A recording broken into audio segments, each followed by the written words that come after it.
Students, कैसे हैं आप। आज हम करेंगे एक्सरसाइज नंबर 1.2 के क्वेश्चन नंबर 4 और 5 को। ये शुरू करते हैं। क्वेश्चन नंबर 4 का पहला सवाल। इसमें सवाल है कि compare the following rational numbers. कि कंपेयर यानी मुआवजा करें नीचे दिए गए रैशनल नंबर्स का। रेशनल नंबर्स क्या होते हैं? जो पी ओवर क्यू के फॉर्म में लिखे होते हैं। वैसे तो तमाम नेचुरल नंबर्स, होल नंबर और इंटीजर्स सब के सब रैशनल नंबर्स ही हैं, मगर उनका पी ओवर क्यू यानी कि बटा के फॉर्म में 2/7, 2/5 के फॉर्म में लिखा होना ज़रूरी है। इसे क्या कहते हैं? रैशनल नंबर्स हैं। तो आइए इसको कंपेयर करते हैं। यानी कि इसका ये बताना है कि इसमें लेस देन कौन सा है और ग्रेटर देन कौन सा है। ग्रेटर देन का जो ये वाला सिंबल है वो लेस देन का ये वाला सिंबल है। तो इस चीज़ का हमने इसको कंपेयर करना है। तो ये देखें, इसमें नंबरेटर ऑलरेडी इक्वल है, डिनोमिनेटर दोनों पॉजिटिव के, ये बड़ा है और ये छोटा है। तो स्टूडेंट्स को बड़ी कन्फ्यूजन हो जाती है। ऊपर वाला इक्वल कर देते हैं, नीचे वाला ये बड़े को देख के 2/7 इज ग्रेटर देन 2/5 लिख देते हैं। हालांकि ऐसा नहीं है, हमने डिनोमिनेटर को बराबर करना है। डिनोमिनेटर को बराबर करने के लिए हम इसका पहले एलसीएम लेंगे। ठीक है जी, 7 और 5 का। 7 1 ज़ा 7, 5 का पहले 5 आ गया और फिर 5 1 ज़ा 5। 7 मल्टीप्लाई बाय 5 करेंगे हम तो 35 आया है। ठीक है जी, ये जो 35 आया तो हमने एलसीएम दोनों का 35 ही लेकर आना है। पहले हम इस वाले पार्ट को सोल्व कर लेते हैं। 2/7 इक्वल टू, देखिए इसका डिनोमिनेटर है 7, हमने लेकर कितना आना है? 35। तो किससे मल्टीप्लाई करेंगे तो 35 आएगा, मल्टीप्लाई बाय 5। इसके डिनोमिनेटर को जिस डिजिट से हमने मल्टीप्लाई किया है, न्यूमरेटर को भी उसी डिजिट से हम मल्टीप्लाई करेंगे। 2 मल्टीप्लाई बाय 5, 5 ज़ा 10, 7 5 ज़ा 35। अब ये वाला जो पार्ट है ये हमारा हल हो गया है। अब हम जो 2/5 है ये वाला, इसको हल करते हैं। ये है जी 2/5, तो भी हमने 35 ही लेकर आना है। डिनोमिनेटर को किससे 5 को मल्टीप्लाई करेंगे? 35 आएगा, वो 7 के साथ है। और चूंकि इसको 7 से किया है तो नोमिनेटर को भी हम 7 से ही मल्टीप्लाई करेंगे। 2 7 ज़ा 14, 7 5 ज़ा 35। अब देखें दोनों के डिनोमिनेटर जो है ना इक्वल आ गए हैं। ऊपर वाले का नंबरेटर 10 है, नीचे वाले का 14 है।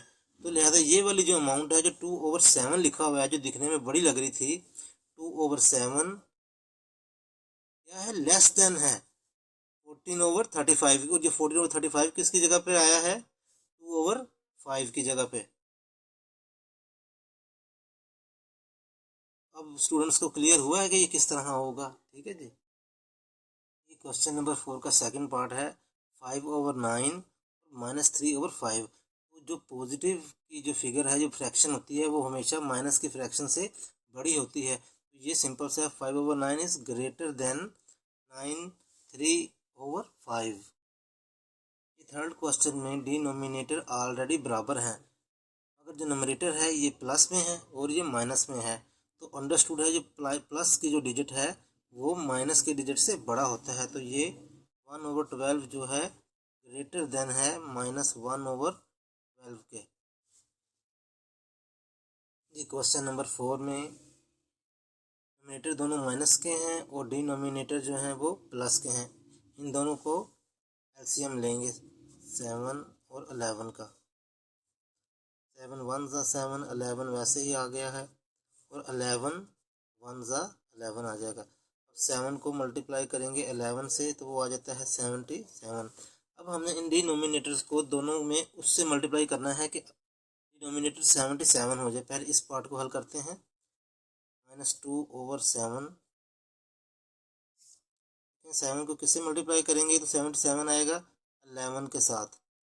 2 को भी हम मल्टीप्लाई करेंगे 11 के साथ, ये आ गया 2 11 ज़ा 22, 7 11 ज़ा 77। अब ये वाले पार्ट का हमारा आंसर आ गया है -22/77। ठीक है, अब हम इस वाले पार्ट को हल करते हैं।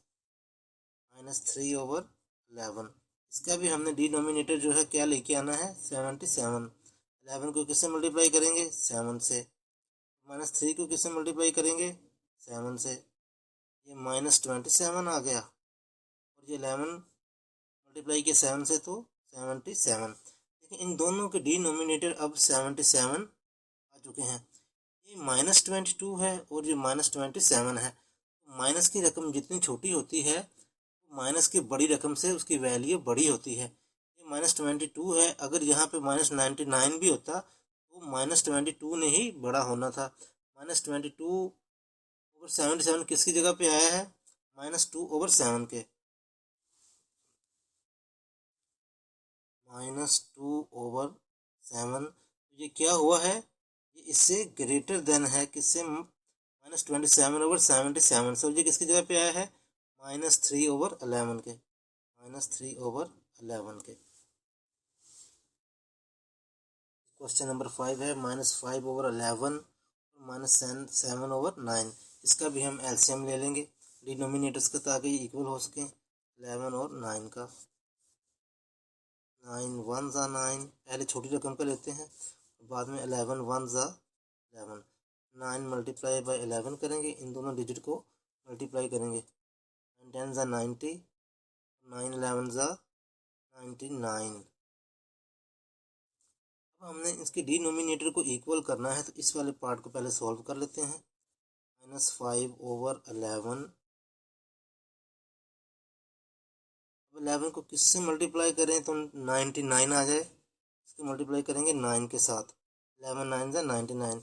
जो ऊपर नंबरेटर है इसको भी मल्टीप्लाई करेंगे 9 के साथ, क्योंकि जिसको नीचे वाले से मल्टीप्लाई करना है उसी डिजिट से हमने ऊपर वाले से करना है। 5 9 ज़ा 45, ये माइनस का है। 11 9 ज़ा 99 हमारे पास आ गया। अब हम इस वाले पार्ट को हल करते हैं। -7/9। 9 को किससे मल्टीप्लाई करें तो 99 आ जाए? 11 से। ऊपर -7 को किससे मल्टीप्लाई करेंगे? 11 से। यहाँ पे आ गया -77 और नीचे आ गया 99। अब देखें दोनों के डिनोमिनेटर्स बराबर हो चुके हैं। इसका भी 99 आ गया है, इसका भी 99 है। अगर ये -45 है और ये -77 है, तो माइनस की जो छोटी रकम होती है माइनस की बड़ी रकम से अंडरस्टूड सी बात है बड़ी होती है। लिहाजा ये जो -45/99 आया है, ये आया है -5/11 की जगह पे। -5/11, तो ये क्या होगा? ये ग्रेटर देन है -77/99 के, और ये आया है -7/9 की प्लेस पे, तो लिहाजा ये यहाँ पे लिख लेंगे। ये इसका आंसर आ गया है। क्वेश्चन नंबर 6 बड़ा इजी है। दोनों के डिनोमिनेटर ऑलरेडी बराबर हैं। अगर जो नंबरेटर है ये प्लस का है और ये -5 है, तो लिहाजा प्लस का जो अमाउंट होती है वो माइनस के अमाउंट से बड़ी होती है। देयरफॉर 3/22 इज ग्रेटर देन -5/22 के। क्वेश्चन नंबर 7 में मिक्स्ड फ्रैक्शंस दी गई हैं, इसमें 3 डिजिट होते हैं ऑलरेडी, ठीक है जी। इसको होल नंबर कहते हैं। ये नंबरेटर है और ये डिनोमिनेटर है। ठीक है, होल नंबर इसमें 3 है, इसमें 4 है, ठीक है जी। इसका होल नंबर बड़ा हो और दोनों रकमें भी पॉजिटिव की हों, उसको सिंपल ही ये 3/5/9 जो है, 3 होल 5/9, ये लेस देन है, सॉरी इस तरफ लिखेंगे, लेस देन है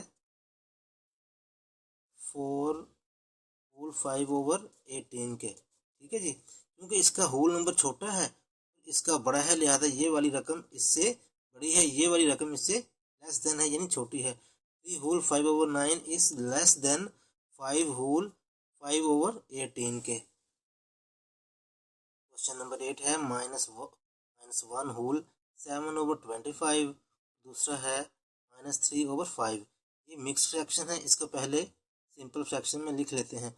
25 1 ज़ा 25, 25 में 7 प्लस किया तो -32/25। ये वैसे ही भी आ जाएगी। इन दोनों का हम डिनोमिनेटर करेंगे, इन दोनों का एलसीएम लेकर जो डिनोमिनेटर है उसको इक्वल करेंगे। 25 5 का एलसीएम लिया 5 5 ज़ा 25 और 5 1 ज़ा 5, 5 1 ज़ा 5, 5 को 5 से मल्टीप्लाई किया तो आ गया 25। इनके हमने इन दोनों का जो डिनोमिनेटर है उसे 25 बनाना है। पहले इस वाले पार्ट को हल कर लेते हैं।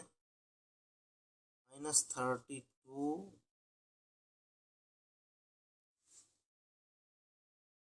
ओवर 25 वैसे ही लिखा जाएगा क्योंकि इसका डिनोमिनेटर ऑलरेडी 25 है। इसे हम 1 से मल्टीप्लाई करेंगे, वो करें या ना करें इसकी वैल्यू वही रहनी है क्योंकि इसका एलसीएम 25 ही आना है। ठीक है जी। इसके अलावा हम अब इसको -3 ओवर 18 को यहीं पर हल कर लेते हैं। 3 ओवर 5 को, इसका डिनोमिनेटर 25 बनाने के लिए इसको हमें 5 से मल्टीप्लाई करना पड़ेगा। जिसके डिनोमिनेटर को इससे मल्टीप्लाई किया है, नंबरेटर को भी हमें उसी से करना पड़ेगा। इसका आंसर आया है -15 ओवर 25। अब देखें इस वाली अमाउंट की जो वैल्यू आई है वो -32 ओवर 25 आई है, और -3 ओवर 5 की जो वैल्यू आई है वो आई है -15 ओवर 25। इसकी जो नंबरेटर है वो -32 है, इसका नंबरेटर -15 है, और डिनोमिनेटर दोनों के इक्वल हो गए हैं। माइनस की जो रकम होती है वो जितनी छोटी होगी उसकी वैल्यू माइनस की बड़ी रकम से बड़ी होगी। ये जो -15 है ये ग्रेटर देन है -32 से। -32 आया था इस प्लेस की जगह पे, इसको यहीं पे लिख लेते हैं -17 ओवर 25। ये जो क्या हुआ है क्योंकि -32 है, माइनस की रकम है, तो ये लेस देन है इससे -3 ओवर 5 की, क्योंकि इसकी जगह पे ये वैल्यू आई है -15 ओवर 25। तो -3 ओवर 5 को यहाँ पे लिख लेंगे। ये इसका आंसर हो गया कि क्वेश्चन नंबर 9 है। इसमें ये दो मिक्स फ्रैक्शंस दी गई हैं। पहले हमने इसको इम्प्रॉपर फ्रैक्शंस में लिख लेना है, इसके बाद हमने इसका एलसीएम ले लेना है। 2 7 ज़ा 14 आ गया। अब हम पहले इस पार्ट को हल करें तो 7 ओवर 2 आया है। 2 को किससे मल्टीप्लाई करेंगे तो 14 आएगा 7 से। जिसको डिनोमिनेटर से मल्टीप्लाई करना है उसी से नोमिनेटर को भी करना है। तो 7 को 7 से किया तो 49 आ गया, 2 को 7 से किया तो 14 आ गया। ठीक है जी। देखिए अब इसमें 29 ओवर 14 आया है और ये 49 ओवर 14 आया है, तो ये डिनोमिनेटर तो ऑलरेडी बराबर है। इसका नोमिनेटर छोटा है, इसका बड़ा है। ये हमारे लिए हमारी अमाउंट जो थी इसकी जगह पे आई थी 3 और 1 ओवर 2, लिहाजा ये वाली जो अमाउंट है 29 वाली इससे छोटी है, तो ये वाली अमाउंट हमारी इस वाली अमाउंट की जगह पे आई थी। तो 3 whole 1 over 2 is less than 2 whole 1 over 14। Mobile interrupt हो रहा था इसलिए मैंने ये सवाल लिख के आपको समझा दिया है।